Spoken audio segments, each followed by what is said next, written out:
Book Second, Chapter 5. Result of the Dangers. Gringoire, thoroughly stunned by his fall, remained on the pavement in front of the Holy Virgin at the street corner. Little by little he regained his senses.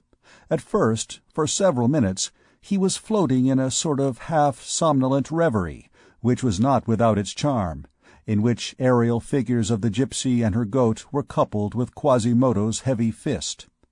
This state lasted but a short time.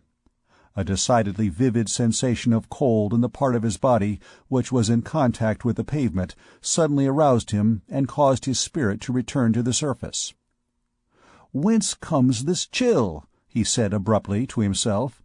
He then perceived that he was lying half in the middle of the gutter. "That devil of a hunchbacked Cyclops," he muttered between his teeth, and he tried to rise. But he was too dazed and bruised. He was forced to remain where he was. Moreover, his hand was tolerably free. He stopped his nose and resigned himself.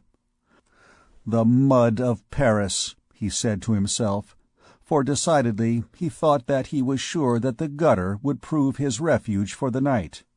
And what can one do in a refuge except dream? "The mud of Paris is particularly stinking. It must contain a great deal of volatile and nitric salts. That, moreover, is the opinion of Master Nicholas Flamel and of the alchemists." The word alchemists suddenly suggested to his mind the idea of Archdeacon Claude Frollo.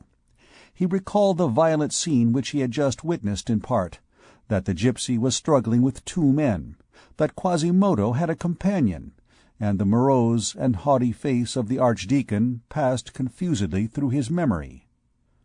"That would be strange," he said to himself, and on that fact and that basis he began to construct a fantastic edifice of the hypothesis, that hard castle of philosophers. Then, suddenly returning once more to reality, "Come, I'm freezing," he ejaculated. The place was, in fact, becoming less and less tenable. Each molecule of the gutter bore away a molecule of heat radiating from Gringoire's loins, and the equilibrium between the temperature of his body and the temperature of the brook began to be established in rough fashion. Quite a different annoyance suddenly assailed him. A group of children, those little barefooted savages who have always roamed the pavements of Paris under the eternal name of gamins, and who, when we were also children ourselves, threw stones at all of us in the afternoon when we came out of school because our trousers were not torn, a swarm of these young scamps rushed towards the square where Gringoire lay, with shouts and laughter which seemed to pay but little heed to the sleep of the neighbors. They were dragging after them some sort of hideous sack, and the noise of their wooden shoes alone would have roused the dead. Gringoire, who was not quite dead yet, half raised himself. "Away, Anakin down the shay! Away, Jahan Pensabud!" they shouted in deafening tones. "Old Eustache Maubon, the merchant at the corner, has just died. We've got his straw pallet. We're going to have a bonfire out of it. It's the turn of the Flemish today." And behold, they flung the pallet directly upon Gringoire, beside whom they had arrived without espying him.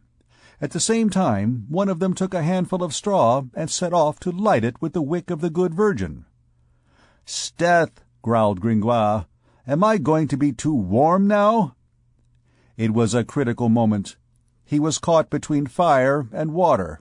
He made a superhuman effort, the effort of a counterfeiter of money who is on the point of being boiled, and who seeks to escape. He rose to his feet, flung aside the straw pallet upon the street urchins, and fled. "Holy Virgin!" shrieked the children. "'Tis the merchant's ghost!" And they fled in their turn. The straw mattress remained master of the field. Belforet, Father Le Juge, and Carrozet affirm that it was picked up on the morrow, with great pomp, by the clergy of the quarter and borne to the treasury of the church of Saint-Opportun, where the sacristan, even as late as 1789, earned a tolerably handsome revenue out of the great miracle of the statue of the Virgin at the corner of the Rue Maconsay, which had, by its mere presence, on the memorable night between the 6th and 7th of January 1482, exorcised the defunct Eustache Maubin, who, in order to play a trick on the devil, had, at his death, maliciously concealed his soul in the straw pallet. End of Chapter 5.